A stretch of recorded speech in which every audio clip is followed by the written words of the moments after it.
Hey everyone, this is Alexey here with you, and today we are talking about investment real estate again. I'm a broker. I sell and buy homes for investors on Hawaii and in Northern California. So, rules. We always start with the rules. When we buy a home, we look at the budget, we look at financial life, we look at your goals as an investor and see what we can work with. Say you come to me and say, Alexey, I have saved up $500,000. I'd like to invest and purchase a home. It means your buying power is about $2 million with a 25% down. And if you tell me I'm looking for an Airbnb somewhere in Northern California in a place with high demand by tourists, so we can keep occupancy rate high. I got that. And there are places that, well, most of the country is highly regulated. California and then some. San Francisco, Santa Cruz, Aptos, Carmel, Capitola, highly regulated places. But you can still buy here and there, following the rules, getting a permit, and renting out to tourists with an average occupancy rate of 80 to 90%. This is what the competition of this home gets. Which brings us to the house. We look at the budget, we look at location, and we find a home that will be in high demand by tourists. What does it take for the home to be in high demand? It has to look cool, something where people feel special, something where they can take pictures. So if it's a cookie cutter standard home, you won't get high rent. People will go there just to sleep, say they're on the road or they're processing a construction job, stuff like that.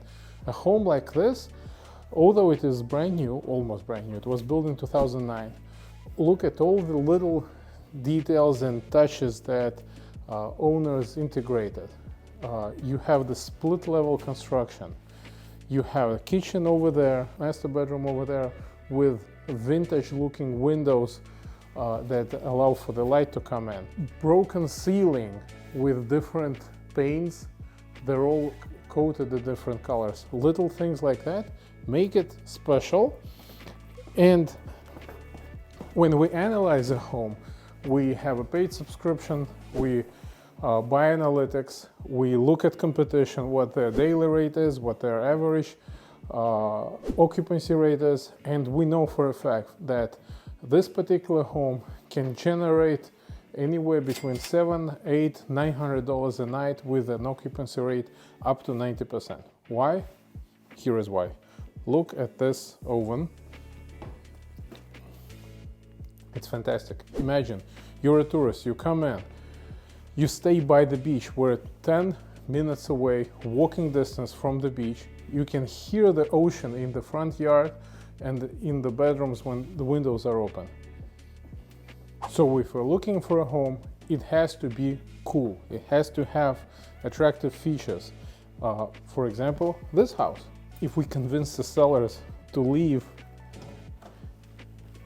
I know the tile obviously stays, but if we can convince them to leave some of the furniture, that would be completely fantastic, because then we can take pictures right away, put it on Airbnb. I already have a Superhost account, so it will benefit from that, and we'll just start generating income right away. The plan is a home like this has to pay for itself with a down payment of 20% in the first year or two. Why do I say first year or two? It's very hard to predict what the occupancy rate will be. We can look at the neighbors, we have to analyze them carefully, but then we have to understand it takes time. People want reviews, they want security before they go to travel. And seasonality is obviously very important. Coming back to the house, check out the ceiling. It's 16th chapel. It's fantastic. Pink tile in the and Persian rug, pink marble, I think. It just feels special. These are not materials I would choose, don't get me wrong. If I was painting it, I would probably pick different colors, but it works. For some reason, whoever designed it, whoever built it, had this image in mind, and they worked hard to present it, and they did actually a very good job securing a few things. So check out this door, for example. It's made with this frosted glass as if it was hand blown 100 years ago.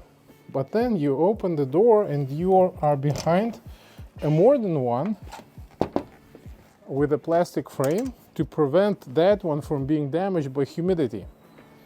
It's pretty smart. And, oh, check this out. Now we have the ocean view. It's right there behind our neighbors' homes. And you can hear the ocean right here on the balcony. Imagine you wake up, go outside, look at the ocean. Would be pretty cool. Pretty cool Airbnb. Realize this. Cash flow is not going to build itself.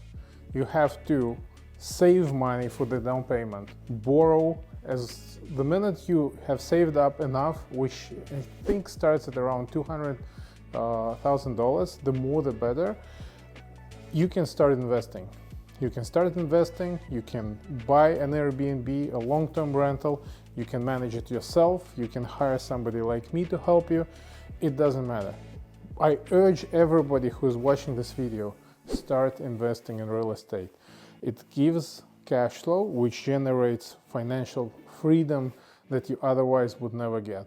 You have this flexibility of being in financial security. You don't care if you get fired, if your wife, your husband gets fired.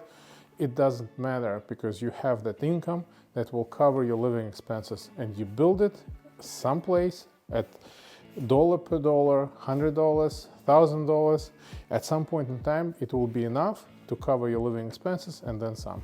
And this is what we're doing here. We look for homes to invest in, we buy them up, we turn them into income-producing properties. It can be multiple different things, subdivisions, it doesn't matter, as long as you have this mindset of being a saver and an investor. Thank you for watching. I'm Alexey.